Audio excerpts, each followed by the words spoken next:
Il n'y a pas d'échec. Et quand on dit l'échec, c'est abandonner. Dès qu'on a abandonné, là, on connaît l'échec.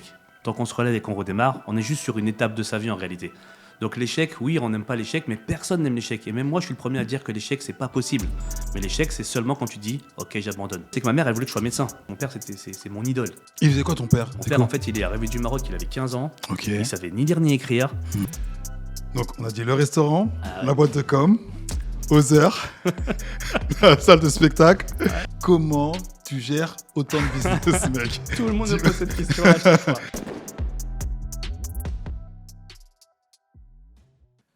Bienvenue Kamel, merci d'être présent sur le podcast aujourd'hui. C'est un podcast un peu particulier parce que on se connaît bien et c'est le premier aussi qu'on va présenter à notre audimat. Tu sais que c'est un podcast qui me tient à cœur. Il s'appelle Vrai reconnaît vrai, voilà. Et donc c'est pour ça que je t'ai invité parce que déjà, on se reconnaît entre nous.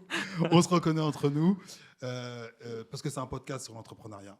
Eh ben, je te remercie déjà pour l'invitation. Ça me fait grave plaisir d'être le premier, j'ai envie de dire. Ouais. Ta longue série, je te le souhaite. Ouais, bien Et sûr. puis, j'espère que ça va apporter aussi loin que tu as envie que ça apporte, que ça puisse éclairer le Ouais, maximum c'est le de but, gens. c'est le but. Et puis, peut-être, raconte-nous, peut-être juste que je comprenne un peu à quoi sert le podcast et ce que tu as envie d'en faire, en fait. Alors, le podcast, on l'a réfléchi un peu après les émeutes de l'année dernière.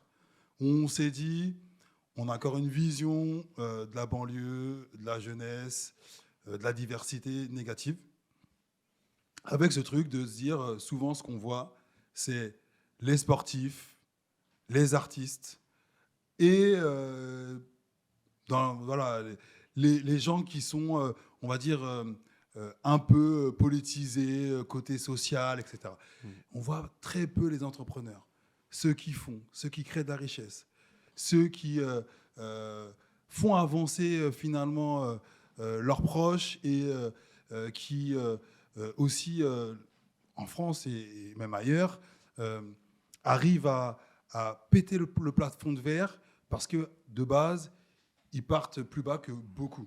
Tu vois. Et puis surtout, tu vois, dans les podcasts que je vois régulièrement, et de qualité, il n'y a pas de souci, c'est souvent des gens qui sont issus de milieux aisés, de grandes écoles. Et je me disais, bah, en fait, ces gens, ils sont intéressants, ils donnent des tips, ils donnent de la valeur. Et moi, ça me parle parce que je suis entrepreneur.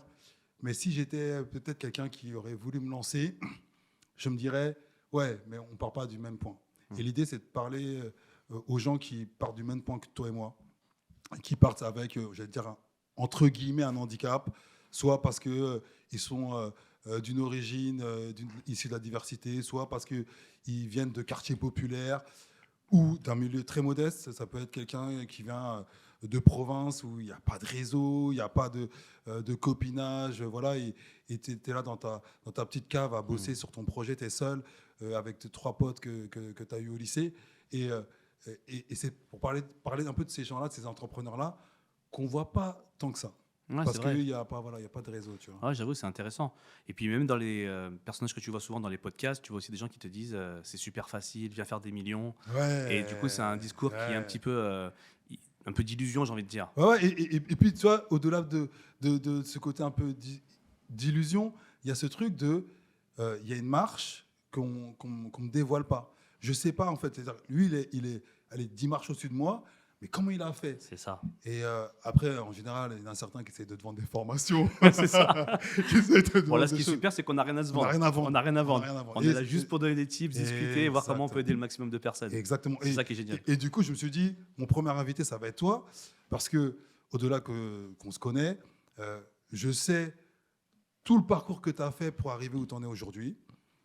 Je sais que en termes d'expérience, tu peux donner effectivement des billes, des tips, des astuces à tous les gens qui vont nous écouter, à tous nos auditeurs, à tous les audimats, puisque maintenant c'est sur YouTube et c'est un peu partout. D'ailleurs, le podcast, je le précise, commencez à vous abonner, cliquez, likez, comme on dit dans les podcasts traditionnellement. Ouais, et c'est vrai, c'est de se dire, OK, on va mettre des gens qu'on ne voit pas partout. On va mettre des gens qui sont inspirants, qui partent de loin et qui vont nous donner deux, trois billes. Tu vois. Ah, super. C'est vraiment ça l'idée. Ah, génial. Donc aujourd'hui, c'est toi le premier. Donc, Un peu la pression quand même, du coup. ouais, ça va bien se passer, ça va bien Voilà. se passer. Comme on dit, on discute entre potes. Exactement. Donc on va juste discuter. Discussion tranquille. Exactement. Ton parcours, nous donner un peu quel a été, comme je le disais tout à l'heure, les freins que tu as connus, quelles a été les difficultés que tu as rencontrées sur ton parcours. Parce que même si on n'est pas full pédagogie de l'échec, on a quand même compris que il faut passer des fois par là pour pouvoir rebondir et avancer. Et même si en France, on n'aime pas trop ça, mais en fait, en tant qu'entrepreneur, on sait que c'est passage obligatoire. Et donc, j'ai arrêté de parler, je vais te laisser commencer à parler de toi. Déjà, je vais rebondir sur ce que tu viens de dire sur la partie échec, j'ai envie de dire. Pour moi, déjà, en fait, il n'y a pas d'échec. Et quand on dit l'échec, c'est abandonner. Dès qu'on a abandonné, là, on connaît l'échec. Tant qu'on se relève et qu'on redémarre, on est juste sur une étape de sa vie en réalité. Donc l'échec, oui, on n'aime pas l'échec, mais personne n'aime l'échec. Et même moi, je suis le premier à dire que l'échec, c'est pas possible. Mais l'échec, c'est seulement quand tu dis « Ok, j'abandonne, je lâche l'affaire ». Là, tu as fait un échec. Okay. Par contre, tu as raté, tu as perdu, tu t'es trompé, tu as fait des erreurs, tu t'es mal entouré, tu as mal investi, tu as perdu de l'argent, tu as fermé des boîtes. Ce n'est pas des échecs, en fait. Ça, pour moi, c'est juste des étapes de ta vie qui font que tu vas réussir à avancer, à évoluer. Mais tu vois, quand tu dis ça, tu as investi, les gens vont dire, bah, du coup, tu as mal investi, tu as fermé ta boîte, tu as loupé ton projet, ah, tu es un escroc, tu n'es pas bon, tu es un mauvais. Et donc, si tu veux, c'est vrai que des fois, l'entourage ou encore la perception de la société renvoie aux entrepreneurs français, parce que je pense que ça reste très francophone, parce que je crois avoir compris que dans d'autres pays, on est plutôt à dire, allez, essaye, réessaye. Ouais. En tout cas, c'est une perception que j'en ai de ce que je lis et j'entends. C'est vrai que nous, on est dur entre nous. C'est clair, c'est clair. Et donc, j'entends quand tu dis que ce n'est pas d'échec, puisque du coup, tu n'as pas abandonné. Mais des fois, les gens, ils te le renvoient fortement. C'est pour ça que je pense que c'est une question de mots, en fait. C'est que du wording, tout ça. C'est parce qu'on n'utilise pas les bons mots, je pense, comme on devrait les utiliser. On parle d'échec comme d'une étape de sa vie, on parle d'étape de sa vie comme un échec. Donc pour moi, c'est juste une question de wording. Mais on dit souvent que ta façon de penser, en fait, elle est conditionnée avec les mots que tu utilises. Donc si tu dis que l'échec, en fait, c'est une étape de ta vie, tu te trompes. Donc tu te conditionnes déjà toi-même à te dire, ok, j'ai fait un échec. Non, j'ai participé à une étape. Et comme tu le dis, moi, j'ai déjà bossé avec des boîtes à l'international. Et quand je leur dis que j'ai déjà monté 5-6 boîtes et qu'elles ont toutes pas fonctionné comme je l'imaginais, et que j'en ai monté encore d'autres derrière, ils disent, ah, c'est génial, tu as une grosse expérience. Ouais. En France, on se dit, ah, bah, c'est que tu n'étais pas un bon entrepreneur. Donc en fait, c'est vrai que c'est une perception différente, mais en réalité, ça change quand même beaucoup. Il y a beaucoup d'évolution. Les mentalités sont en train de changer depuis quelques années, ça bouge bien. C'est plus comme avant. C'est plus comme avant. C'est plus comme avant. Même si je sais que les proches, eux, sont souvent à se poser la question, parce que le temps passe, que ce soit nos compagnes, que ce soit nos amis ou nos parents, des fois ils se disent, bon, c'est long là, le chemin, Lionel. J'ai envie de te dire, c'est même eux les premiers à convaincre. C'est souvent même eux les plus difficiles à convaincre. Moi, je vois ma mère, quand je lui dis que j'allais devenir entrepreneur, je bossais dans une boîte, j'étais salarié, je gagnais très très bien ma vie. Je lui dis, écoute, je vais avoir un bébé, je vais devenir entrepreneur. Ma mère elle m'a dit, mais t'es malade en fait. Tu vas pas abandonner 5-6 000 balles par mois de salaire pour faire un boulot où tu vas gagner peut-être 2 000 euros.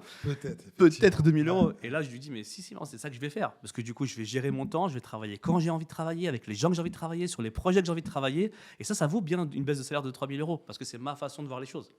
En sachant que d'ailleurs, j'ai un objectif de gagner autant, voire plus que ce que je faisais avant. Par la suite. Mais si je peux gérer mon temps et être totalement libre de ce que je veux faire, c'est ça la condition indispensable pour moi. Et, alors, quoi, et gagner 2 000 ou 3 000... Je vais rebondir sur le fait que tu t'es parlé de ta mère. On va parler un petit peu de ton enfance, sans rentrer dans les détails non plus. On a grandi dans la même ville. C'est clair, c'est vrai. En plus, tu me connais, je ne peux pas mentir. Je sais pas exactement. Moi, ce que j'aimerais savoir, c'est est-ce que par rapport à ta scolarité, par rapport à tes ambitions quand tu étais jeune, est-ce que tu te projetais en tant qu'entrepreneur ou est-ce que tu avais, entre guillemets, d'autres rêves et si oui, à quel moment tu as eu un déclic dans ton parcours, que ce soit scolaire, peut-être même dans ta jeunesse, à quel moment tu as eu un déclic où tu as as senti qu'il fallait aller vers cette voie-là? C'est très drôle parce que du coup, alors, plus jeune, déjà à l'école, c'était compliqué. Déjà pour deux choses. C'est que déjà, moi, je suis dyslexique dysorthographique. Donc du coup, la lecture, je sais lire, hein, mais je mets du temps à lire. Il y a des lettres qui se mélangent. Des fois, il y a des choses que je ne comprends pas dans mon texte, donc je dois relire mon texte 2 fois pour bien le comprendre. C'est pour ça que du coup, j'ai lu beaucoup de livres en Audible pour justement les écouter et pas forcément les lire. C'est plus facile pour moi. Donc ça, c'est la première chose. Donc c'était un peu compliqué à l'école. J'avais le même temps pour faire mes devoirs ou faire mes contrôles que les autres, sauf que je suis plus lent. Et donc forcément, j'avais la moitié de mes notes sur les réponses que je pouvais être capable d'apporter. Donc c'était un peu compliqué. Ensuite, la deuxième chose, c'est que ma mère, elle voulait que je sois médecin. Ah ouais. Alors, écoute, maman, je suis dyslexique. Alors, devenir médecin, ça va être compliqué. Alors, moi, du coup, je lui dis, maman, je vais faire du basket. Je me débrouillais bien quand j'étais plus jeune au basket. Je m'en rappelle. Je me débrouillais bien. J'ai fait des stages pour aller jouer à Levallois. J'étais repris pour faire un sport-études. Et ma mère m'a dit, écoute, Kamel, le basket, c'est pas un métier. Toi, il faut que tu deviennes médecin. Chez nous, en fait, on n'a pas de médecin. Il faut que tu deviennent médecin. Et là, je lui explique, maman, je suis dyslexique. Ça va être compliqué. Et surtout, une petite parenthèse, à notre époque, la dyslexie, c'était quelque chose qui n'était pas vraiment traité. Et je pense que dans les années 90-2000, on a commencé à se réveiller. Mais nous, on était en train complètement. d'évoluer à l'époque. Et pour ma mère, en fait, c'était pas la dyslexie, c'était pas une maladie. C'était juste, en fait, tu as juste du mal à lire et puis basta, en fait. Donc, c'est vrai. Il y a d'autres petits soucis de quotidien, mais qu'en fait, tu arrives à faire face sans aucun problème. C'est juste que j'avais pas les clés à l'époque pour savoir comment j'allais utiliser cette difficulté, j'ai envie de dire, comme un atout, comme une force. Et du coup, maintenant, j'ai trouvé des outils qui me permettent d'être encore plus rapide que certaines personnes qui n'ont pas ce même souci que moi, en fait. Donc, ça veut dire qu'il y a des moyens de trouver des solutions. Donc ça, c'était la première, j'ai envie de dire, la première étape. Donc le rêve, c'était d'abord avant tout d'être basketteur. Et le basket, c'était pas un métier. À l'époque, quand j'étais plus jeune, je faisais 1m30. J'étais tout petit par rapport aux autres. J'étais tout maigre. Je me rappelle, t'étais tout maigre. Et ma mère, elle me dit, mais mon fils, il va pas prendre le train pour aller à, je sais pas, c'était à Levallois-Perret. On habite à Villeparisis, Levallois-Perret. Il va falloir qu'il prenne le train tout seul. Mon fils, il va se faire agresser. Donc, c'est pas possible d'aller faire un sport-études jusque là-bas. Donc, du coup, elle m'a dit, c'était pas un métier, donc tu vas continuer. Du coup, l'école, c'était un peu compliqué. Du coup, j'ai fait un BEP comptabilité. Parce qu'à l'époque, si tu étais bon, tu étais capable d'apprendre un truc par cœur et le recracher par cœur, tu étais intelligent. Si tu n'es pas capable de le faire, tu n'es pas intelligent. Donc, tu allais faire un métier plus manuel ou alors plus en version bac professionnel. Voilà, c'était ça à l'époque, un peu la mentalité. Et en plus, c'était un petit peu de l'issue de l'immigration, etc. Bon, c'est quand même facile, viens, on va te mettre là-bas et on n'en parle plus.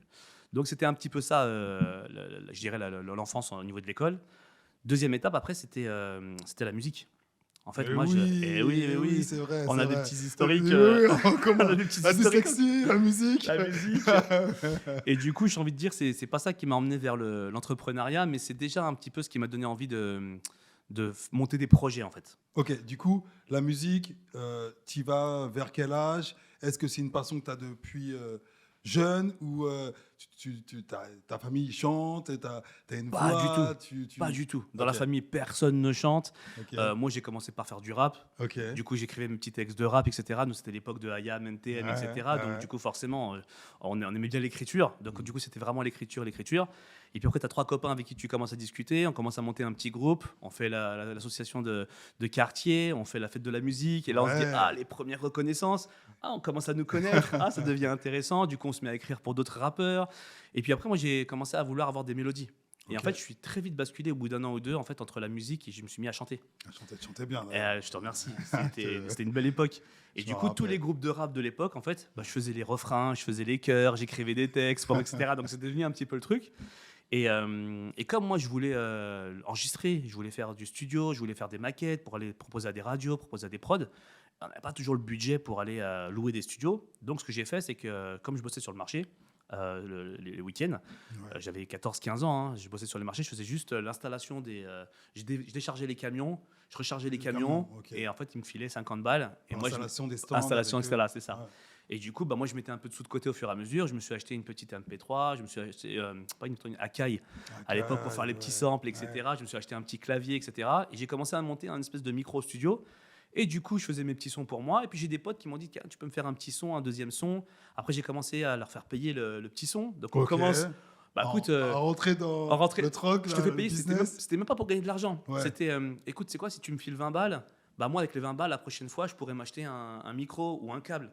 Du coup, je commençais à vendre des morceaux pour aller équiper le studio. Parce que c'était mon objectif, c'était de monter mon studio pour mes maquettes à moi, en fait. Et après, Ok. ça commençait à devenir un petit business. Ok. Et après, ça a commencé à fonctionner. Plus 1, plus 2, plus 3, plus 4. J'ai fait quelques formations en ingénieur du son et je me suis rendu compte qu'en fait, j'étais nul en fait, en ingénieur du son. Ok. C'est trop technique pour moi. C'était pas du tout ce qui m'intéressait et que je commençais un petit peu à m'écarter de ce que moi j'avais envie de faire, La musique. la musique, du coup. Ok. Et du coup, j'ai commencé à m'entourer d'autres personnes qui, eux, ont fait des études Ok. en tant qu'ingénieur du son. Et je leur ai dit, écoute, moi, j'ai le studio, il est là. Vas-y, viens, tu t'occupes du studio. Et tout ce qu'on gagne, on fait 50-50. Non, mais là, ça y est. Et là, ça y est. Presque ta première boîte. C'est Ça. la première. Pas loin. J'avais 16-17 ans, tu vois. Ah, ok. Et comme j'avais des potes qui faisaient des études d'ingénieur du son, bah, eux, Ok. ils savaient utiliser le bon micro, faire le bon réglage, faire le bon Table de truc. mixage. C'est ça. Voilà, ok. On avait un copain, Marcelin, à l'époque, qui jouait super. Marcelin. Marcelin. D'ailleurs, s'il nous entend, grosse Grosse dédicace. dédicace. Tu nous as fait avancer C'était sur plein de c'était trucs. un super compositeur, Marcelin. Super compositeur. Ah ouais. On a commencé à sympathiser, on a commencé à se dire, viens, on crée un groupe, on a commencé à faire des trucs pour d'autres personnes. Et là, ça commençait à gonfler un peu. D'autres rappeurs qui commençaient à bien tourner, ils nous disaient, bah, tiens, on va faire des petits sons. Et là, Ah, c'est- le d'ailleurs, business c'est là qu'on a commencé. Ah ouais, c'est vrai, à c'est bosser vrai. ensemble, ouais. a commencé à faire les premières Ouais. choses ensemble. Et donc voilà, c'est pas de l'entrepreneuriat, mais c'est déjà un petit peu du projet, j'ai envie de dire. Ouais, du coup, ce qui est intéressant dans ton histoire, c'est que tous ceux qui commencent, entre guillemets, à porter leur projet au-delà de juste je vais à un endroit, je paye et après je fais. Non, je commence à me débrouiller. Je commence à créer, entre guillemets, mon écosystème. Je commence c'est pas du troc, mais en tout cas à échanger des bons procédés. Et en fait, là, tu commences à avoir un petit déclic sur L'âme d'entrepreneur, en fait. Merci. Et c'est ça qui a fait un petit peu le déclic, c'est à un moment de me dire, en fait, je chantais plutôt pas mal à l'époque, Ouais, quand je me ouais. débrouillais bien, Si, mais si, en fait, c'est- j'avais c'est pas le confiance. niveau non plus pour faire une grosse carrière. Ok. Et je me suis vite rendu compte de la limite de mon talent, j'ai envie de dire, ou d'où est-ce que je vais aller, en fait. J'ai essayé de signer avec des prods, j'ai eu des petits contrats, j'ai fait des premières parties de Yann Folly, de Julien Clerc, donc Ouais, on commençait à avoir sympa. des trucs, on Ouais, se disait, ouais, ah, ça très commence sympa, à être intéressant très et tout.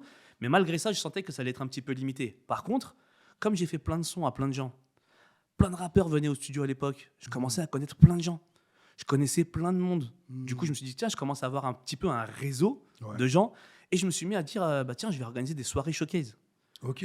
Et donc à la ville, à l'époque à Villeparisis, on avait la MJC. Et donc j'ai commencé à organiser des soirées. Je faisais venir des rappeurs. Et du coup, des gens, on balançait mes sons. Ah, je m'en souviens. Et Ouais, on tu faisait des vois, petites c'est scènes, vrai, c'est etc. vrai, c'est On faisait vrai. des petites scènes. Et moi, je commençais à devenir un peu organisateur. Et bah ça, je savais pas que c'était toi qui organisais. Eh bah un oui, peu. c'était moi qui les organisais avec D'accord. deux, trois personnes. Et du coup, ça devenait un peu, bah, j'appelle le monde, on met 2-3 micros, 2-3 trucs. Et les gens venaient. Et ça kick, ça Et ça rappe, kick, c'est ouais. ça. Et on avait une petite buvette. On commençait à se dire, chacun prenait sa petite boisson. À l'époque, c'était 5 francs. Allez, chacun prenait son petit verre, etc. Et on avait une petite recette. Et à chaque fois, le bénéfice, il n'y avait jamais cette idée de on veut gagner de l'argent. Oui, de l'argent, bien sûr. C'était genre se dire plutôt, tiens, avec ça, Qu'est-ce on va qu'on pouvoir fait acheter ça. On va pouvoir investir là-dedans. Et c'était vraiment cette optique au début, parce qu'on habitait chez nos parents. On n'avait pas besoin d'argent en réalité. On était logés, nourris. C'était plus, si je disais à ma mère, donne-moi 1000 balles pour acheter du matos de musique. Elle m'aurait dit compliqué. Donc il faut trouver toi-même les 1000 balles pour acheter ton matos de musique. Donc c'est devenu un petit peu le truc. Après j'ai commencé à organiser des soirées, prendre un peu plus loin et ça y est, Ok.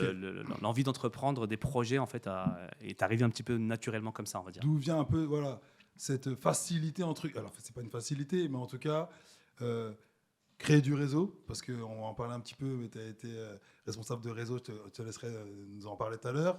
Et puis aussi, commencer à prendre des initiatives pour entreprendre C'est ça. et porter tes projets jusqu'à terme, en tout cas où tu peux. Quoi, Ouais, parce que clairement. tu Et puis en plus, ça m'a suivi depuis le début parce que dès le départ, quand j'ai commencé à prendre des personnes qui étaient ingénieurs du son pour travailler avec moi, comme je ne pouvais pas les payer, le deal était facile. On fait de l'argent et avec l'argent qu'on fait, on le partage. Et en fait, bizarrement, c'est devenu mon leitmotiv dans l'entrepreneuriat depuis le début en fait. peux. Ok. C'est-à-dire que tous les business que je monte, je crée des modèles économiques. Maintenant, j'accompagne les entrepreneurs à créer des modèles économiques sur le partage de richesse en fait. Ok. Et en fait, je gagne beaucoup plus d'argent en fait en partageant ce que je gagne qu'en me disant je vais prendre un salarié et je vais me faire du dos de l'argent sur lui en fait. Parce que tu commences à rentrer dans les charges et en plus on est en France, donc charges sociales, charges patronales, RH, gestion des personnels, etc. Ça devient un autre métier Ok. que moi j'avais pas envie de faire. Et donc je me suis dit dans tous les modèles business que j'ai envie de monter, c'est de m'entourer d'indépendants qui eux en fait on va juste partager tout ce qu'on gagne. Du coup, c'est quoi le premier...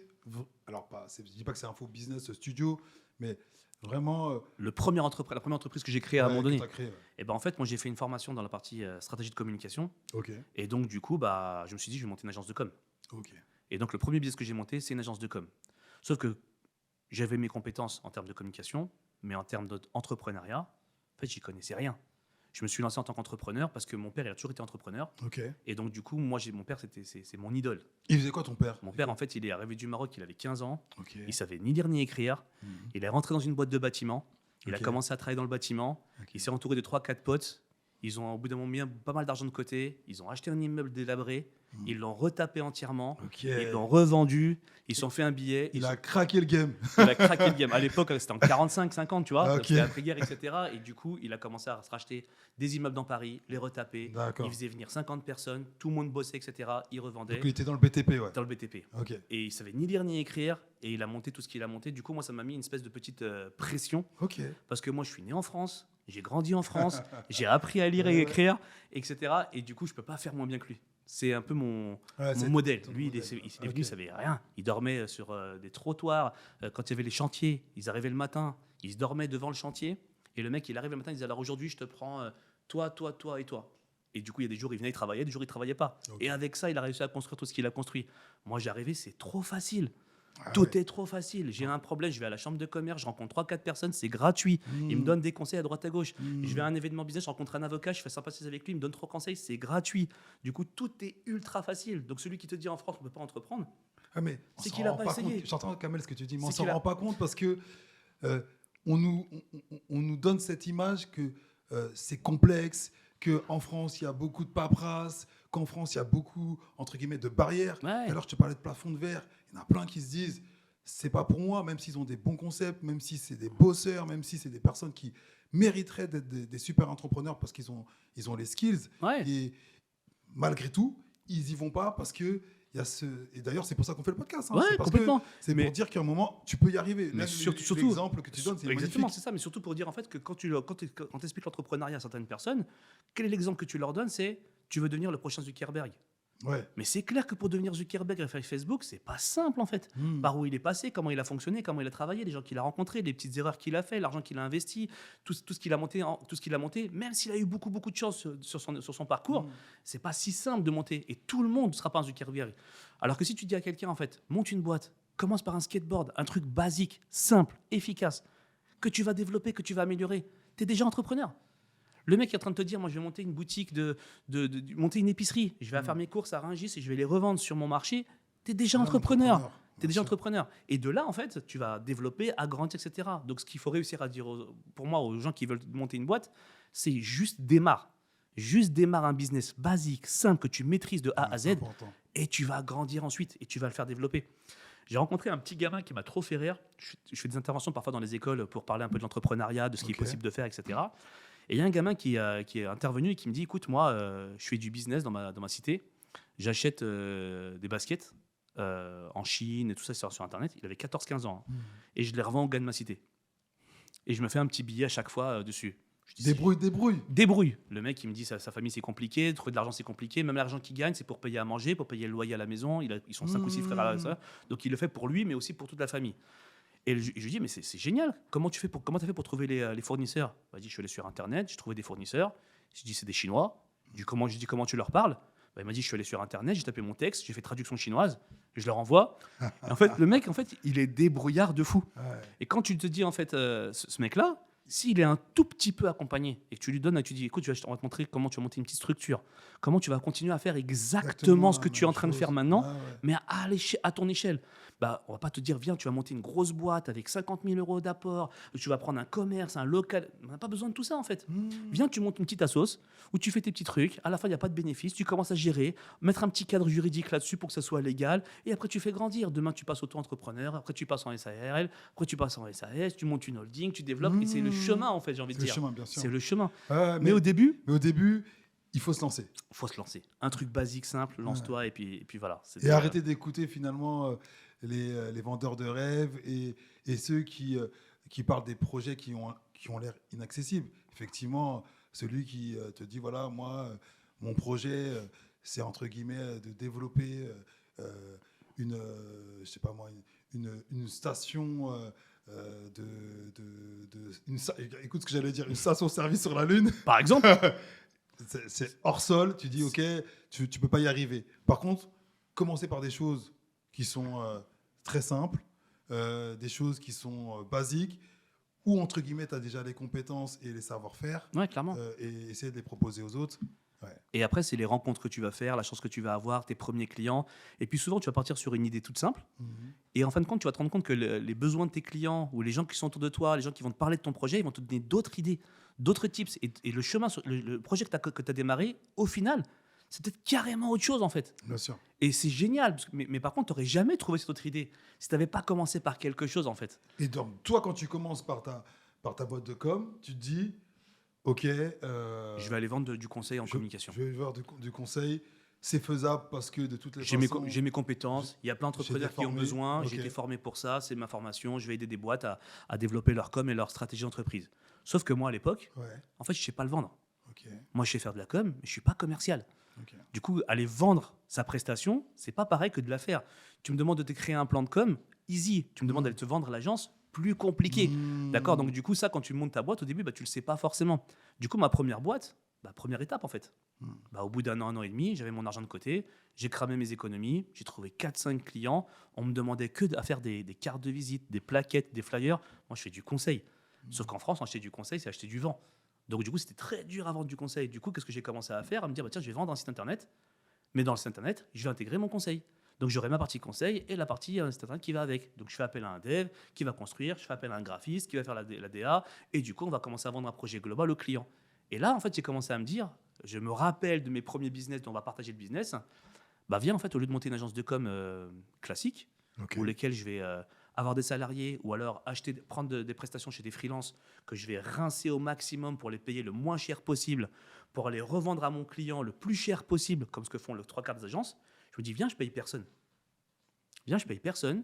Je trouve un graphiste, je trouve un développeur, on trouve un client qui a un projet, on étudie combien ça va coûter le projet, et toute la marge que l'on fait sur le business, on se partage. On partage la valeur. On partage la valeur. On produit quelque chose ensemble et viens, on le partage. Et en faisant ça, aujourd'hui, sur l'agence, on est 8 sur Ok. l'agence, que des indépendants. Tous les business qu'on prend pour un client, en fait, on crée une task force, on répond à son projet et la marge qu'on fait, on se la partage. Ok. Et du coup, tout le monde est super motivé. Et après, il y a des effets que moi, je n'avais pas prévus, en fait. Typiquement, au début, c'est moi qui ramenais tous les projets, tous les clients. Comme je me suis entouré de freelance et qu'on partage les business, tu as le graphiste, il se dit, attends, moi, j'ai un contact client.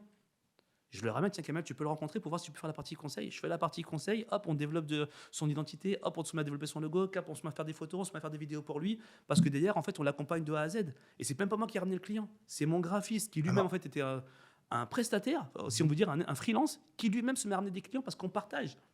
Du coup, ça change toute la dynamique et c'est là la direction que l'agence a pris sur ma deuxième boîte, qui est la deuxième agence, sur un format différent que de la première que j'ai pas réussi à lancer. Alors, une question, parce que quand tu dis ça, encore une fois, on peut penser que c'est facile, mais il faut trouver les bons profils. Et oui. Et donc, c'est quoi tes techniques pour aller trouver ces profils qui veulent partager la valeur, ces gens qui veulent travailler comme toi? Parce que, attention, pareil aussi, hein, et on le voit souvent dans plein d'entreprises, on ne travaille pas de la même façon. Et donc, des fois, on peut avoir d'ailleurs un collaborateur qui part, on recrute quelqu'un qui a sur le CV apparemment les mêmes compétences et il n'envoie pas pareil que lui, il ne fournit pas les mêmes efforts. Donc, à un moment, comment tu arrives à recruter des profils qui sont capables d'aller aussi loin que toi et qui ont cette envie de développer le projet et de développer la boîte? Je ne sais pas si je vais être la bonne personne pour donner le bon tips à ce niveau-là, parce que moi, je suis HPE. D'accord. Et donc, la partie émotionnelle prend très vite le pas. Dès que je m'entends avec quelqu'un, dès que je l'apprécie, en fait, j'ai envie de bosser avec lui. Du coup, je ne suis pas du tout un bon recruteur. Si humainement, ça match, viens, on essaie quelque chose. Du coup, ça ne marche pas très bien. Donc, j'ai envie de dire, c'est le seul conseil que moi, je peux donner sur ma façon de recruter, c'est de me tromper, en fait. Ok. Ça veut dire que moi, depuis que j'ai monté l'agence, depuis maintenant une quinzaine d'années, en fait, je me suis trompé plein de fois. Ok. Il y a des gens qui sont encore là avec qui on travaille, d'autres qui sont partis, d'autres qui arrivent. Et ce turnover, en fait, il y a des gens qui ont des envies, des besoins à un moment donné, et puis ensuite qui changent, qui ont envie de faire autre chose, un autre métier, de s'en dans autre chose, ou monter leur propre boîte. J'ai un exemple d'une personne que j'adore, qui était avec nous en tant que beurre, parce que ça s'appelle des beurres, qui bossent avec nous, et qui à un moment donné se dit, écoute, je vais monter une boîte avec mon mari, et qui a monté sa boîte de com avec son mari, qui s'appelle Blue d'ailleurs. Un petit bisou à Margot. Et j'étais trop content pour elle, en fait. Parce qu'elle a commencé avec nous en tant que freelance, elle a vu le démarrage de l'agence, elle a vu les systèmes de répartition qui ont évolué, qui ont changé, parce que moi, même mon modèle, il était encore Ouais, tes mon process, projet, ils ont évolué, Bien sûr. avec les gens avec Ok. qui j'étais entouré. Donc elle était là depuis le début. Et quand elle a monté son agence, c'était génial. Et donc je suis super content pour elle. Donc rencontrer des bonnes personnes, pas si simple que ça en réalité.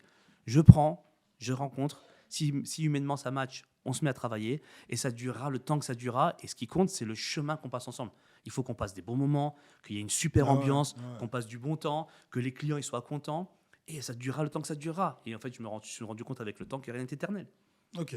Tout change. Donc, du coup, tu te dis, voilà, je recrute, mais j'ai pas une certitude. J'y vais un peu au feeling. Tout à l'heure, tu as employé le terme HPE. Alors, je t'explique, on a une petite équipe autour du podcast. D'accord. Donc, il y a Darella qui m'a montré un petit panneau en me disant, c'est quoi HPE? Ah, d'accord. Donc, je te pose la question. D'accord. Donc, voilà. Et donc, c'est quoi HPE? Bah, Pour HPE, ceux ça veut qui savent dire, pas. en termes, ça veut dire haut potentiel émotionnel. Ouais. Donc, Ok. il y a des choses où ça me donne certaines forces, je veux dire, sur Ok. certaines choses, une certaine sensibilité. Ok. Mais au quotidien, en fait, c'est beaucoup de problèmes aussi. Ok. Voilà, parce que du coup, gestion des émotions compliquées, très vite, en fait, prendre des choses qui peuvent être pas contre moi, mais en fait, un petit mot peut me donner l'impression que c'est moi qu'on juge, etc. Donc, il y a beaucoup cette remise en question. J'ai besoin d'être rassuré, j'ai besoin qu'on me dise que Kamel, ce que tu fais, c'est super, pour que je reste dans mon Donc, leitmotiv. tu en as conscience et en tant qu'entrepreneur, tu te dis, OK, je sais que ça fait partie, entre guillemets, de mes caractéristiques, de qui je suis. Qu'est-ce que j'en fais Qu'est-ce que j'en fais? Qu'est-ce que j'en fais? Et là, qu'est-ce que j'en fais en fait? Eh ben, je vais partager. Ok. Et cette dimension de partage, ben, ça me va parfaitement dans mon mode de fonctionnement. Parce que je suis un très mauvais manager. Ok. Moi, si tu me dis, écoute, je prends quelqu'un et je te dis, voilà, il faut que tu me fasses ça pour tel jour, telle date, telle heure, être derrière ton dos pour te dire, il faut que tu bosses, etc. Donc, c'est compliqué pour moi parce que dès qu'il va m'expliquer que à la maison c'est compliqué, qu'il est fatigué, etc. Ah ouais, je comprends. Bah écoute, c'est pas grave, on verra plus tard. Du coup, j'arrive pas en fait à motiver la personne avec moi en fait Ok. à produire plus aujourd'hui. Alors que quand je suis entouré d'indépendants Mhm. et que j'ai pas à le payer, bah en fait, il bosse, c'est génial. Il bosse pas. T'es tombé pour lui. Tant pis pour lui en fait. Du coup, je suis entouré que de personnes qui ont envie de bosser. Ok. Parce que si on a un projet qui tombe, que le client nous dit c'est OK, qui nous dit le budget c'est X euros, qu'on a X jours à travailler, il vient bosser avec nous, on bosse. Il bosse, il est payé. Il bosse pas, il n'est pas payé. Et du coup, ça, tu le fais sur tous les profils de poste et sur tous les métiers de la boîte, c'est-à-dire sur les commerciaux, comme sur les développeurs, comme sur le gars qui est sur le marketing. Exactement. Ok. Sur tous les profils de la boîte, Ok. tout le monde a le même mode de fonctionnement. Donc Parfait. ça, du coup, ça me permet en fait avec je veux dire, ma caractéristique de comment est-ce que j'en fais une force. Et ben, je sais que je n'arrive pas à manager, du coup, je vais faire autrement, je ne vais pas manager en fait. Du coup, qu'est-ce que je dois faire pour motiver les gens avec qui je bosse? C'est juste leur montrer où est-ce qu'on va. C'est quoi l'objectif? C'est quoi la vision de l'agence? Qu'est-ce qu'on veut devenir? On a une vision qui est un petit peu, on pourrait dire utopiste, mais assez ambitieuse. C'est qu'on veut devenir la plus grosse agence de France de freelance. Magnifique. On veut devenir en fait l'agence qui va te permettre d'avoir l'agilité d'un freelance et la force d'une agence. Alors, je sais que tu as plusieurs projets. Tu es un multi-entrepreneur. Personne n'est parfait. On en parlera. Donc, il y a l'agence de Ouais, com. ouais. Je sais qu'il y a un restaurant. Je sais qu'il y a aussi une salle de spectacle. Est-ce que tu peux m'expliquer un peu tout ça? Alors, en fait, c'est très simple. Hein. C'est des projets qui sont totalement différents les uns des autres, mais il y a Ok. quand même un fil conducteur. Quand j'ai monté ma première agence, ça a commencé à bien marcher. On avait des bureaux en fait, qui étaient à Lagny-sur-Marne. On avait à peu près 45-50 mètres carrés de bureaux. Et je commençais à faire des shootings pour les clients. Donc, qu'est-ce qu'on a Ok. commencé à faire? On avait nos bureaux. Et donc, c'était une pièce qui était à peu près grande comme celle-là où on travaillait. Et chaque jour qu'on avait un shooting, on déplaçait les tables, les chaises, tout ça. On installait le matos. On faisait le shooting. On avait un shooting par mois, des fois 2 dans le mois. Donc, c'était pas très dérangeant. On a signé un super contrat avec une boîte où on a commencé à faire tous les packshots de leurs produits. Et donc là, ça a commencé à nous envoyer du volume. Du coup, quand on a commencé à faire ça, il n'y a plus de place. Ça veut dire que les Ok. bureaux, où je mets les bureaux, et ça devenait serré. Mes premiers freelances qui venaient s'installer avec nous, comme ils n'habitaient pas loin de la maison, on se disait que plutôt qu'à l'époque, le télétravail, ce n'était pas encore tendance à la mode, on avait envie de se voir et travailler ensemble comme une vraie équipe, même si tout le monde était freelance. Du coup, j'avais plus la place pour accueillir les équipes, plus la place pour faire le studio. Je me suis dit, il me faut un nouveau local. Du coup, je me suis mis en tête d'aller chercher un nouveau local un peu plus grand pour agrandir l'agence. Je commence à fouiller et sur le secteur où j'habite, moi, à côté de Lagny, qu'est-ce qu'on trouve? Que des locaux énormes, genre du 500-600 mètres carrés. Ouais. Et là, c'est une blinde, Ouais, bien d'accord? Ou alors, on trouvait des locaux dans des tout petits trucs Ouais. où il fallait que je prenne 2-3 pièces et ça me coûtait un bras à multiplier les petits espaces les uns à côté des autres. Du coup, je n'arrivais pas à trouver ce que je voulais. Et j'étais en train de faire les travaux à la maison et j'ai un ami qui est architecte qui était pas loin du local du Welcome que j'ai trouvé. Et je me balade en allant chez lui et du coup, je trouve un petit panneau d'un local à vendre. Ok. Et c'était un bâtiment qui était abandonné depuis 3 ans. Ok. Du coup, je vois le panneau, j'appelle l'agence immobilière, est-ce qu'on peut aller visiter? Je rentre dans le lieu, et c'était un ancien bazar chinois. Et quand je rentre à l'intérieur, je vois un grand espace tout vide avec un faux plafond, tout défoncé, avec de l'eau qui coulait, Ok. il y avait de l'humidité partout, il y avait un carrelage à moitié cassé à droite à gauche, je te montrerai des photos, t'hallucines, il fallait se Ok. projeter pour faire le projet qu'on a fait Tu aujourd'hui. dis, on verra, on les mettra dans la vidéo. Avec plaisir, je t'enverrai les photos du avant, Avant et et tout, la après. première visite et ce que c'est devenu Ouais. après, avec plaisir. On les mettra. Avec grand plaisir. Et du coup, quand j'ai visité le lieu et qu'après, du coup, il y avait une petite échelle, j'ai passé la tête au-dessus du faux plafond Ok. et je vois l'enchaînement de poutres et la hauteur sous plafond. Et je dis, en fait, le lieu, il est magique. Ok. C'est là que je veux prendre le local. Là où tout le monde serait dit, on n'y va pas, Laisse tomber, c'est pourri. c'est pourri. Moi, j'ai dit, le lieu, il est magique. C'est là que je veux monter, je veux prendre l'agence. Sauf que du coup, c'est trop grand pour faire l'agence. Qu'est-ce que je fais? J'ai un cousin, Combien de mètres carrés? 500 mètres carrés. Et j'avais besoin de 100 mètres 200 carrés. mètres carrés. J'avais besoin de 100 mètres carrés. Ouais. Mais du coup, le lieu, il était trop fou. Trop fou. Et donc, du coup, je me suis dit, il faut que je fasse quelque chose là-dedans. J'ai un cousin, Riyad, qui est comédien et qui me dit, écoute, Kemal, mon rêve, c'est de monter un théâtre. Ok. Je lui dis, écoute, peut-être j'ai trouvé un endroit qui pourrait se diviser, dans lequel peut-être que je pourrais faire un théâtre. On va en parler. Du coup, j'ai 2 potes qui me disent, écoute, Kemal, notre rêve, c'est de monter un bar. Écoute, j'ai trouvé un endroit, peut-être qu'on pourrait le diviser. Peut-être qu'on pourrait monter un bar. Et derrière, je pourrais rediviser. J'aurais une pièce pour faire mon studio photo et une pièce où je pourrais mettre mes bureaux de l'agence pour travailler. Et en fait, c'est comme ça que l'idée est arrivée. Et je me suis dit, on va se partager l'espace. Ok. Chacun va payer son loyer. Le partage. Le partage. On va se partager l'espace. Je voulais même pas faire de la marge sur leur dos. C'était juste, le coût de la taxe foncière et des loyers, on va se le diviser en 3 boîtes. Ok. Du coup, j'ai monté des boîtes différentes avec chacun des personnes où je me suis dit, je vais monter une boîte pour le bar, une boîte pour le resto, une boîte pour le resto, je veux dire à l'époque, une boîte pour le welcome, une boîte pour l'agence de com. D'accord. Et tout au même endroit et on va se partager les locaux. Rapproche-toi un petit peu du micro. Ouais, parce que- pardon. Ouais. Et du coup, c'était un peu ça le démarrage du truc en fait. Ok. Et quand on a monté le lieu, d'ailleurs, on est parti chercher un crédit. Super compliqué. Ma boîte faisait à l'époque 110, 120 000 euros de chiffre d'affaires. Pour moi, j'étais super content. Hein. C'était très bon chiffre. Sauf que trop petit pour aller chercher 350 ou 400 000 euros de Bien travaux. sûr, bien sûr. Le bail, en fait, le propriétaire, comme c'était abandonné depuis 3 ans, il m'a dit 10 000 euros, il est à toi. Ok. Donc, Ouais. le pas de porte, j'ai envie de Ouais, dire. pas de porte, Rien ouais. du tout. Fond de co- ouais. Et du coup, il fallait chercher le crédit. Et je me suis frotté à la dure réalité des banquiers. Ok. Et là, en fait, zéro trésorerie, zéro apport, petite structure qui existe depuis 3-4 ans avec 100 000 euros de chiffre d'affaires, 17 refus bancaires. Ok. Et là où ça m'a motivé à continuer, c'est que tous les refus bancaires que j'ai eus, à chaque fois, c'était pour des raisons différentes. Un, c'était parce que c'est pas assurable, il y a trop de projets différents. Il n'y a aucun modèle de lieu comme le vôtre, donc on ne peut pas se calquer sur un modèle pour voir si c'est finançable ou pas finançable. La restauration, c'est compliqué en ce moment, donc on ne peut pas financer des restaurants. Chacun, ah oui, le théâtre, vous n'êtes pas du monde du théâtre, donc c'est compliqué de vous faire confiance. Ah ouais. Chacun avait des raisons différentes de ne pas me financer. Et on a un ami, en fait, d'ailleurs je passe une dédicace encore à Ossine, qui me dit, écoute, moi je connais quelqu'un qui est un directeur de banque et qui peut te rencontrer pour en discuter avec lui. Je vais le voir, je lui dis, j'ai plus rien à perdre, c'est le 17e, banquier. Je lui dis, lui, si ça passe, ça passe, si ça passe pas, tant pis, on C'est arrête pas tout. indiscret de demander c'est comment il s'appelle ce directeur de banque, tu te rappelles? Ah ouais, je me rappelle très très bien, Thierry. D'accord. Thierry, je sais pas si je peux dire son nom de famille, mais en Ouais, tout cas, mais Thierry, Thierry, il se Thierry. reconnaîtra, un mec génial. Ok. Parce que du coup, on n'a jamais parlé d'argent. Ok. Avec ce banquier-là, je suis arrivé sur la table. J'ai commencé à lui sortir mon document. Voilà le projet que je veux monter. Il y aura un resto, il y aura une salle de spectacle. Voilà comment ça va fonctionner. J'aurai mes bureaux pour mon agence. Voilà comment ça va payer. Ça va s'autofinancer. Et plus la marge qu'on va faire, etc. On n'a jamais parlé d'argent. Quand je lui sors le chiffre, il me dit on verra ça plus tard. Le projet, il est génial. Combien il te faut? Magnifique. Ça a duré 15 minutes. Et là, je lui dis, et moi de peur, de stress, je lui dis 350 000. J'aurais demandé 500, il m'aurait dit oui. Ouais. Mais j'ai demandé le minimum, Le minimum, pour me ouais. dire juste de quoi payer mes travaux, en fait. Et c'est passé, et c'est comme ça que le projet il est né. Sauf que le projet, quand on l'a monté au tout départ, et le projet qu'il a maintenant au bout de 10 ans, le lieu, il a complètement évolué. Donc il s'est passé plein de choses. Et donc, du coup, tous les gens qu'on a recrutés dans le Welcome, toujours le même principe, le principe du partage. On avait à un moment donné une dizaine de personnes qui travaillaient avec nous sur la programmation, musique, théâtre, expo, concerts, etc. Chaque personne qui trouvait un artiste, il le programmait, il s'occupait de l'accueillir, la marge qu'on faisait sur le spectacle, 50% pour les artistes, 50% pour nous, et on se partage les bénéfices. Magnifique. Du coup, je payais personne, mais je payais tout le monde. Ouais. Et donc- et là, tu as craqué un code, entre guillemets, pour les gens qui n'ont pas de moyens, en leur disant, écoute, tu n'as pas de moyens, mais vous êtes plusieurs.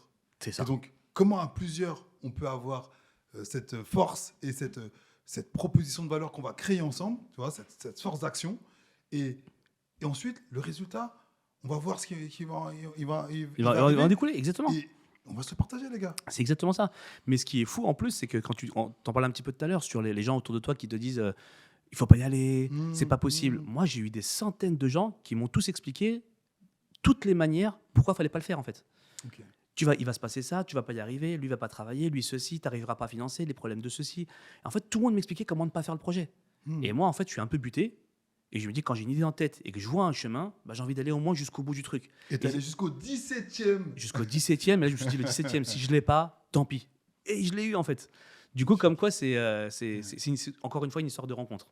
Et là, c'est la petite anecdote que moi j'ai justement par rapport à ce Thierry, c'est que je me suis rendu compte que ce Thierry, je ne l'aurais jamais rencontré si je n'avais pas rencontré Ossine, que j'avais rencontré en fait quand j'ai commencé à faire un peu de politique à l'époque. J'étais élu dans ma ville. Et quand j'ai rencontré Ossine, qui lui, en fait, était aussi élu, il m'a dit, écoute, je vais te présenter quelqu'un. Et c'est le réseau. C'est le contact du contact qui m'a emmené vers Thierry, qui d'ailleurs m'a financé. Alors, tu parles de réseau, tu me tends une perche. Je sais que tu as été animateur de réseau. Je sais que tu montres un projet autour des réseaux. Ah oui, maintenant, oui. Ouais. Est-ce que tu peux nous en parler un petit peu? Bien sûr. Donc, pour parler un peu des réseaux, du coup, moi, quand j'ai monté ma première agence de com, ça n'a pas du tout marché. Et quand j'ai monté la deuxième, je me suis vite rendu compte en fait, que si tu n'as pas de réseau, que tu ne connais pas du monde en fait, autour de toi, ça ne peut pas fonctionner. Et donc, j'avais une copine, Émilie, qui avait monté une boîte de cadeaux d'entreprise. Okay. Et qui me dit, écoute, Kamel, moi, je suis parti d'un club business. Viens, je t'invite, tu vas voir comment ça fonctionne. Maintenant que tu as monté ta deuxième boîte, tu vas voir, ça va t'aider à trouver des clients. Je ne connaissais pas du tout les clubs et les réseaux d'affaires à ce moment-là. Je découvrais. Okay. Je fais partie de ces fameux 70% qui attendent la troisième année avant d'intégrer un club.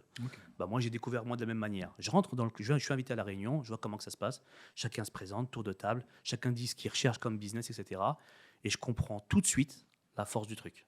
Et je me dis, il faut que j'intègre un club comme celui-là. Sauf que dans ce club-là, dans lequel j'étais invité, bah, y avait une personne qui faisait de la création de site web et qui m'a dit, écoute Kamel, en fait, tu peux pas venir dans ce groupe parce que toi, tu fais du conseil en communication. Notre métier, il est un petit peu proche, donc je peux pas te suivre, en fait. On peut pas t'intégrer dans le club, en fait. Parce que dans les clubs que tu allais, c'est un seul métier représenté. Voilà, c'est ça. Donc, du coup, c'était pas possible de venir. Je dis, c'est pas grave, pas de souci. Je vais aller chercher un autre club. Est-ce qu'il y a d'autres clubs comme le vôtre qui existent? Il me dit, ouais, il y a des clubs. Écoute, je vais te présenter un gars qui s'appelle Pascal Mante, qui est mon mentor aujourd'hui dans les réseaux. Il m'a tout appris dans le fonctionnement. Et d'ailleurs, c'est toujours un ami et on travaille toujours encore ensemble sur d'autres projets. Et qui me dit, écoute, Kamel, moi, je m'occupe de toute la Seine-et-Marne. J'ai pas de groupe à Villeparisis. Tu connais Villeparisis? Bah, tu sais quoi? Crée un groupe. Moi, je connaissais rien au club business. Il me dit, vas-y, crée-toi ton propre club. Je dis, bah. En plus, j'aime bien les challenges, tu vois. Donc, je me dis, écoute, vas-y, c'est un challenge. On tente l'aventure. Allez, vas-y, on y va. 6 mois après, j'ai pas réussi à monter le groupe. Il fallait qu'on soit 15 minimum pour monter le groupe. On est arrivé à 7-8. J'ai pas réussi. Allô, Pascal, je voudrais intégrer un groupe. Maintenant, j'ai pas réussi à le faire celui-là. Je voudrais quand même intégrer un groupe. Il me dit, attends, tu sais quoi? Vas-y, il y a un groupe à Torcy. Torcy, je vais voir le groupe à Torcy. Bonjour, je voudrais me présenter. Et là, il y avait un autre mec qui faisait du site web et qui me dit, non, Kamel, je peux pas te prendre. Et en plus, tu sais, Kamel, les gens comme toi, en fait, c'est pas trop genre. Ouais. Ah ouais. Mais cash, direct. Et je dis, bah, ok, je comprends. Moi, je me vexe pas. Il faut tout pour faire un monde. Next. Du coup, j'ai allô Pascal. Bon, ça va pas le faire à Torcy. Comment je peux trouver un autre groupe? Il me dit, écoute, je suis en train de créer un petit groupe à Val d'Europe. Pourtant, à Torcy, c'est pas comme s'il n'y avait pas de la diversité. Sauf que dans ce groupe-là, dans cette typologie de groupe-là à l'époque, bah, c'était une autre typologie de personnes. C'était vraiment. Mais c'est pas grave. Moi, je vais voir et. Donc, on lâche pas l'affaire. On lâche pas l'affaire. Moi, je veux trouver une place. Je trouve une place. Si c'est pas celui-là, ce sera un autre et de la place pour tout le monde. Je retourne voir Pascal, il me dit, écoute, il y a le groupe à Val d'Europe, là, ils vont être... j'ai 3 personnes, vas-y, tu seras le 4e, on va commencer à créer le groupe. Et là, le groupe, on a réussi à le créer.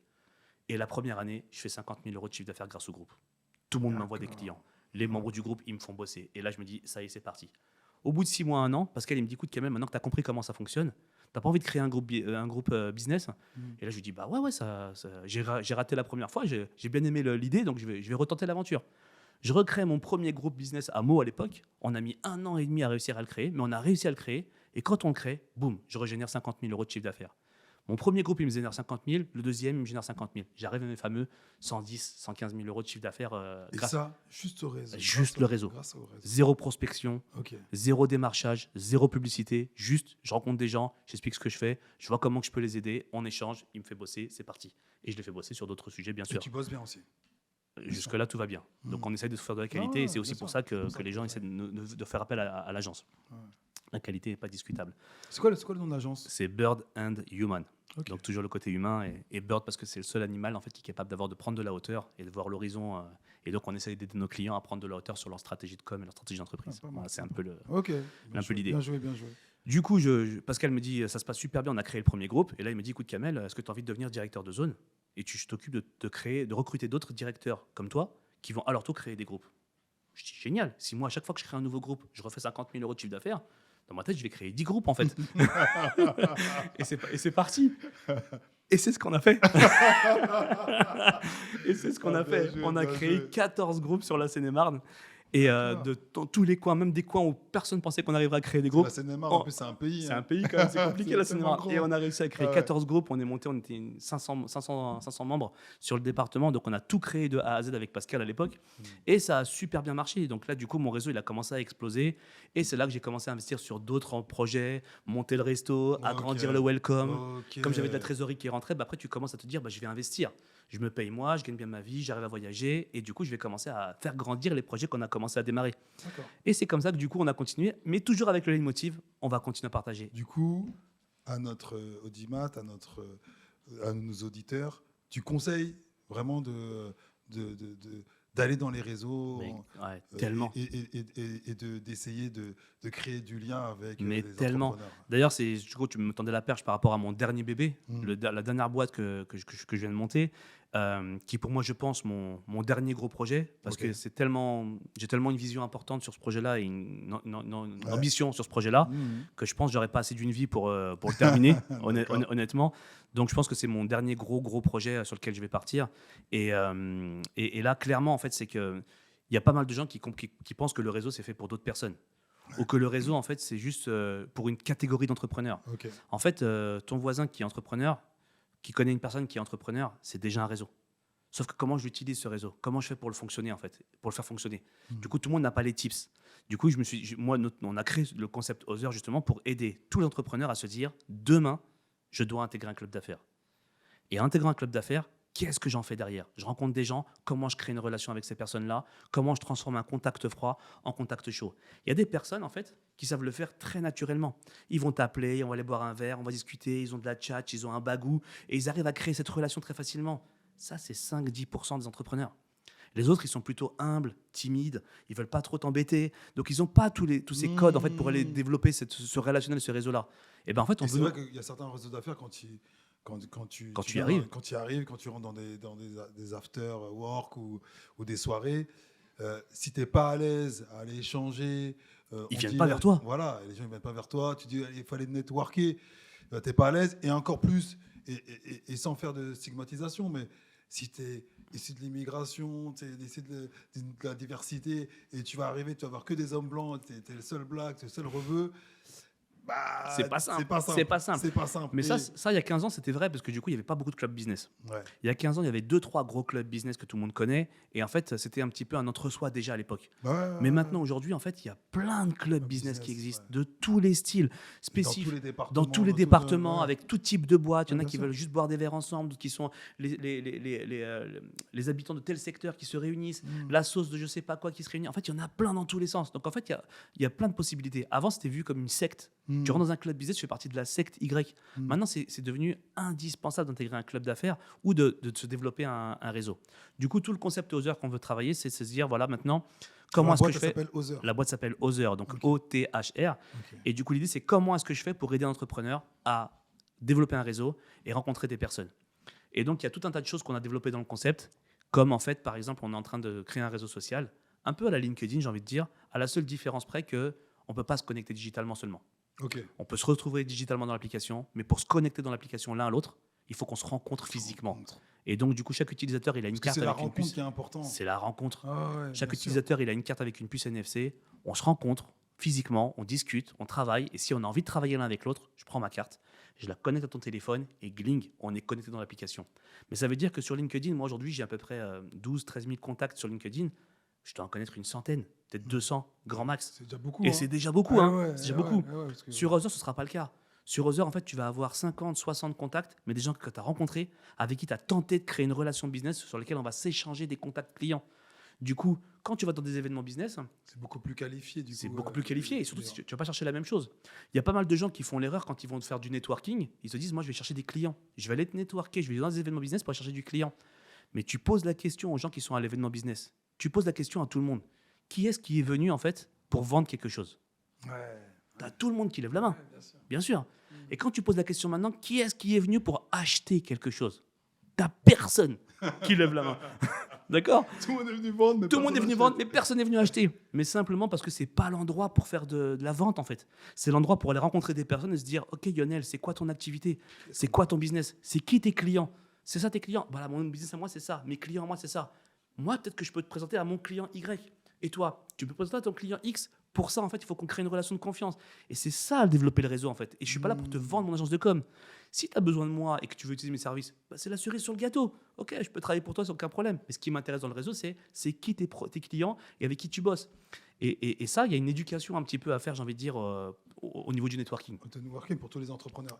Ouais. Et c'est vrai que, encore une fois, il y en a certains qui vont se dire, c'est pas pour moi, aller dans ces soirées après le boulot, je vois pas l'intérêt. Il y en a certains qui ont fait un ou deux Un ou deux clubs, événements. et après ils se sont dit, Ça sert à rien. Ça sert à rien. Mais c'est ça. En fait, il faut qu'ils aient cherché le club, Qui leur correspond. les endroits et les soirées qui leur correspondent. Qui leur correspond. Et aussi de se dire, en fait, qu'est-ce que j'en fais derrière? Parce que tu as des gens qui vont dans des événements business, ils récupèrent, ils font de la collection de cartes de visite. Dès qu'ils rencontrent quelqu'un, tiens, donne-moi ta carte, donne-moi ta carte. Et même leur carte à eux, ils la distribuent. Moi, je dis à tout le monde, une carte de visite, ça ne se distribue pas. Ça se confie. Il y a un numéro de téléphone, une adresse mail. Moi, je ne donne pas mon numéro à n'importe qui. Donc, si je te file ma carte, c'est que j'ai envie qu'on se rappelle, en fait. Ok. Sinon, sinon, tu prends un flyer. Tu prends un flyer avec le numéro de l'accueil. Et puis, du coup, tu as mon numéro, tu as besoin de mes services, appelle-moi. Mais là, c'est de la vente. Mais quand tu vas dans un événement business, moi, je confie ma carte à quelqu'un qui veut me rappeler, en fait. Du coup, tu vas à ces événements-là. Le but du jeu, c'est quoi? C'est de se dire, en fait, qu'est-ce que je fais de toutes ces cartes derrière? Le trois quarts des gens, qu'est-ce qu'ils font? Ils prennent leur collection de cartes, ils prennent le petit paquet, ils le mettent à côté de leur ordinateur en se disant, honnêtement, hein, Ou dans le tiroir. ou dans le tiroir, ouais, dès que j'ai du temps, je les Ils appelle. les appellent. Tu peux être sûr qu'il y a une petite poussière qui se met dessus. Ils n'ont pas bougé depuis 3 mois. Et au bout de 3 mois, ils disent, ah ouais, c'est vrai, j'avais tout ça. C'était qui, lui? Ah, je l'avais rencontré, c'était dans quel événement? Du coup, tu peux plus le traiter. C'est trop tard, en fait. Trop tard. Et tu te dis, je vais à 2, 3, 4 événements, je paye 15, 20, 25 l'événement en lui-même et ça me rapporte 0. Ça sert à rien. Et en fait, il s'est tiré une balle dans le pied. Parce que les rencontrer d'autres personnes qui vont te recommander auprès de leurs clients respectifs, en fait, c'est ça qui va t'aider à développer ton business. Et si tu l'abandonnes, bah, du coup, ça veut dire que tu vas faire quoi? Tu es condamné à faire quoi? Du tap-tap, faire de la prospection dans le dur, aller faire taper aux portes, et tu crois que l'hôtesse d'accueil va te dire, pas de problème, j'appelle le patron pour vous le présenter. Il n'a pas que ça à faire, en fait. Si tu débarques comme ça, c'est super dur d'avoir un rendez-vous. Et encore plus la boîte, elle est importante. Parce que les mecs, ils sont bookés, ils ont des agendas. Alors que tu vas à un événement business, tu es en train de manger avec quelqu'un, tu sais même pas, ça se trouve, ce mec-là, il a une boîte qui fait 3, 4, 5 millions de chiffre d'affaires, et tu es en train de discuter avec lui tranquille. Et s'il a besoin de ton service, il dit, mais moi, ça m'intéresse ce que tu fais. Paf, on discute, et en 2 secondes, le deal, il est remporté. Et donc, Voilà. Other permet de faciliter Faciliter tout ça, en fait. tout ça. Ok. C'est ça. C'est travailler sur l'éducation, et on est en train de développer en parallèle un espèce de CRM qui va donner tous les tips, comment ça va t'aider à suivre les contacts que tu as fait pour aller développer ton business, Ok. en fait. Donc, on a dit le restaurant, Ah ouais. la boîte de com, Other, la salle de spectacle. Ouais. Alors, comment il s'appelle le restaurant? Le restaurant il s'appelle Les Coulisses. Les coulisses. Les Coulisses. La salle de spectacle Tu as- s'appelle We Welcome. Oui, welcome. Voilà, donc vous avez tous les sites, on pourrait aller voir tous les sites des différentes D'accord. activités. Other, tu nous as dit. Other Et la boîte de com. et la boîte de com Bird Newman. Voilà. Ok. Comment tu gères autant de business, mec? Tout le monde me pose cette question-là à chaque fois. Dis-moi, c'est quoi ton secret? Je sais pas moi, c'est quoi ton rythme de vie? C'est quoi ton hygiène de vie? Ouais. Tu fais comment?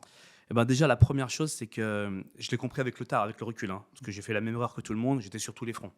Je m'occupais de tout, je faisais tout de A à Z. Sur toutes les boîtes que je montais, je gérais tout de A à Z. Et je me suis noyé, comme tout le monde. Ok. Et en fait, un truc que j'ai bien compris, c'est qu'il fallait, comme je le faisais, se diversifier au maximum. Mhm. Mais à aucun moment, il faut se disperser. Ok. Du coup, l'idée, c'était de me dire, dans toutes mes boîtes, moi, je fais toujours la même chose. Je développe la stratégie, je développe le réseau et je m'occupe de la com. Ok. Tout le reste, j'ai des équipes qui s'en occupent. Toi, tu es focus sur les mêmes missions et comme ça te permet de pouvoir pivoter selon la boîte. J'ai même envie de te dire, c'est comme un client. Ok. C'est-à-dire, j'ai 7-8 clients que je gère en parallèle, par exemple. Et ben, j'ai mes 3 autres boîtes, je les gère comme des clients. C'est-à-dire que quand je m'occupe du restaurant, je m'occupe de la com du restaurant comme un client. Donc, je fais le mieux possible, comment on le fait connaître, comment on le développe, etc. Pour la salle de spectacle, de la même manière. Par contre, la partie opérationnelle de comment je le fais, comment je le construis, comment je fais vivre le lieu en lui-même, j'ai des équipes, je leur fais confiance. Ils font pas tout comme j'ai envie que je fasse, mais c'est normal, c'est des gens différents de moi. Ok. Donc, ils font des choses à leur manière. Des fois, on fait des erreurs, des fois, on se trompe. Mais si tu t'entoures pas de personnes et tu n'acceptes pas de travailler avec des gens à leur façon, t'avances pas. Ouais. Et donc, du coup, le seul moyen pour moi de bien faire fonctionner toutes ces boîtes-là, c'est de recruter des gens à qui je fais confiance et qui m'aident au quotidien sur toutes les différentes boîtes. Ok.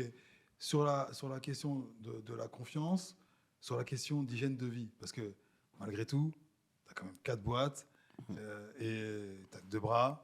Voilà. Ça, du coup, comment tu. Bah, la vie familiale, tout ça. Ouais. En fait, moi, je te le disais tout à l'heure, je suis un fan de basket. Ok. Moi, encore jusqu'à aujourd'hui, je joue au basket. Ce soir, tu vas d'ailleurs. Ce soir, je vais à l'entraînement Entraînement encore en plus. basket. Moi, j'ai mes 2 entraînements par semaine. J'ai mon match le week-end. Donc, en Ok. fait, en réalité, je trouve du temps pour faire du basket. Donc, ça Ok. veut dire que c'est une question d'organisation et de priorité. Moi, si je ne vais pas à mon basket, bah, j'arrive pas à décompresser. J'ai la tête tout le temps pleine et du coup, je deviens plus productif. Ok. Quand je vais au basket, je pose ma casquette d'entrepreneur et je fais carrément autre chose. Donc, en fait, pour moi, c'est pas discutable.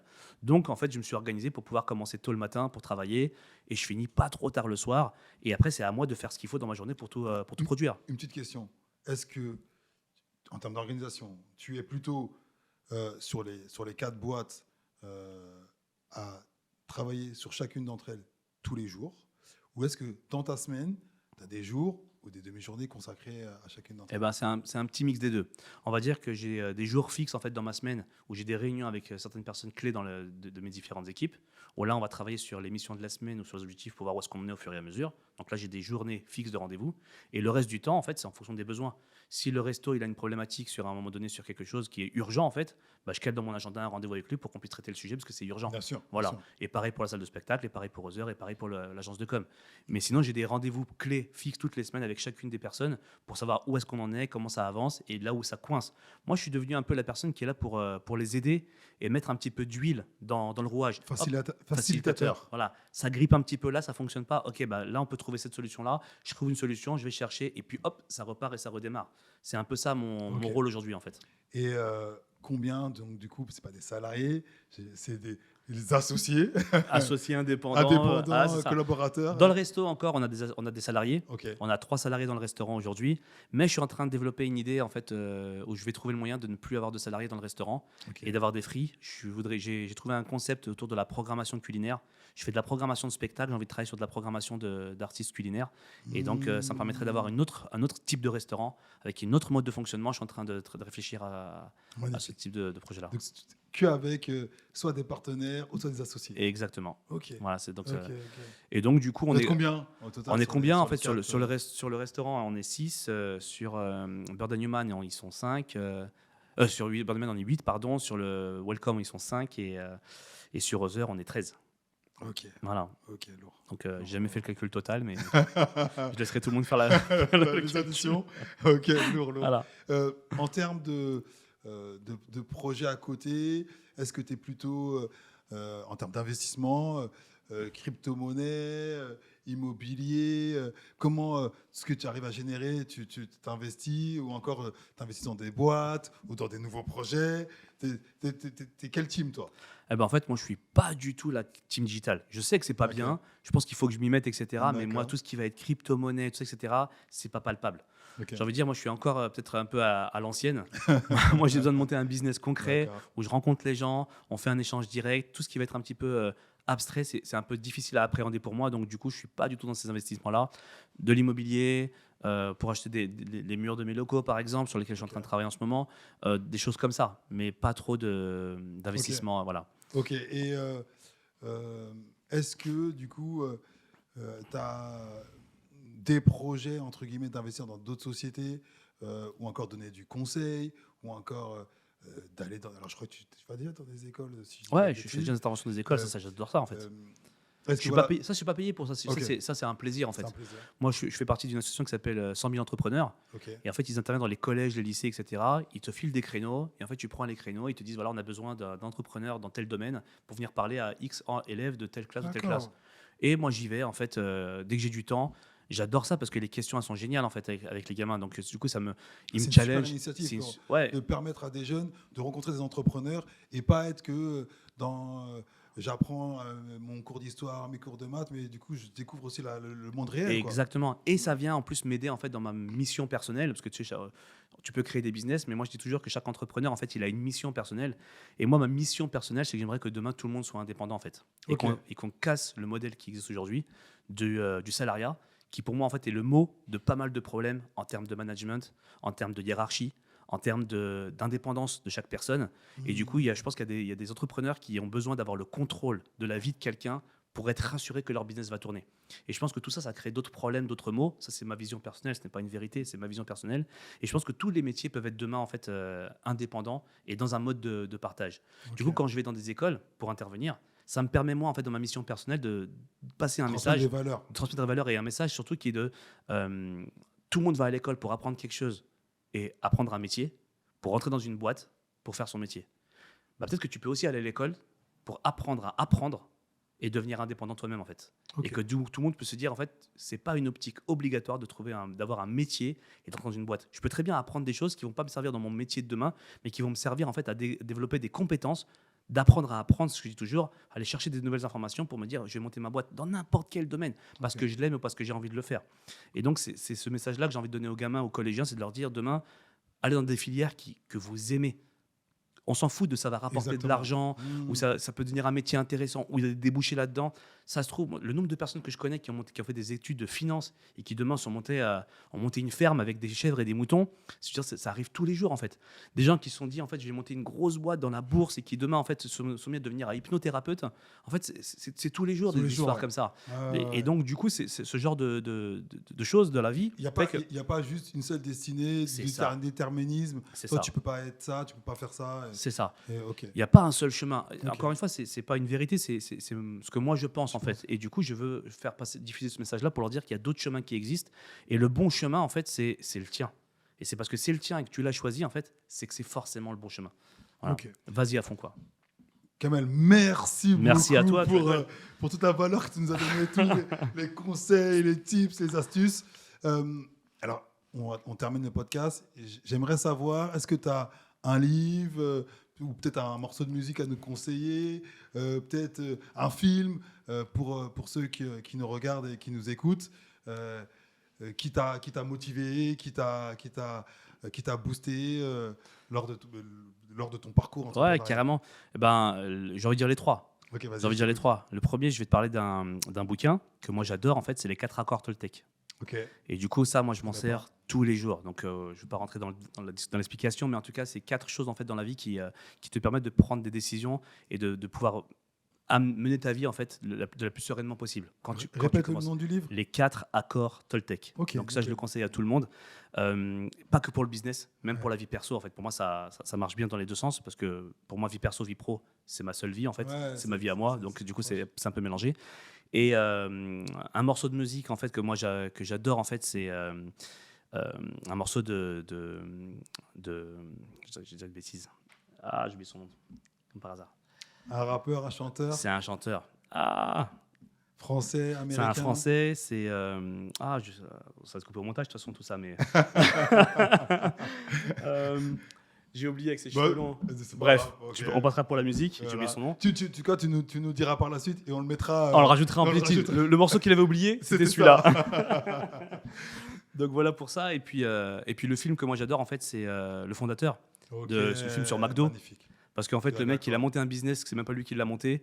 C'est d'autres personnes qui ont une idée de génie, mais qui n'ont pas été capables de monter le business. Et tu peux avoir l'idée de génie, mais si tu n'as pas la bonne personne pour monter le business, ça marche pas non plus. C'est toujours l'exécution. C'est l'exécution. Voilà. Et donc, Ouais, du coup, je suis c'est savoir comment exécuter ou t'entourer de personnes Et qui ce vont être capables qui est sympa d'exécuter. dans ce film, c'est Ouais. qu'on voit que le gars, il a 50 ans. Eh oui. C'est un gars qui est paumé.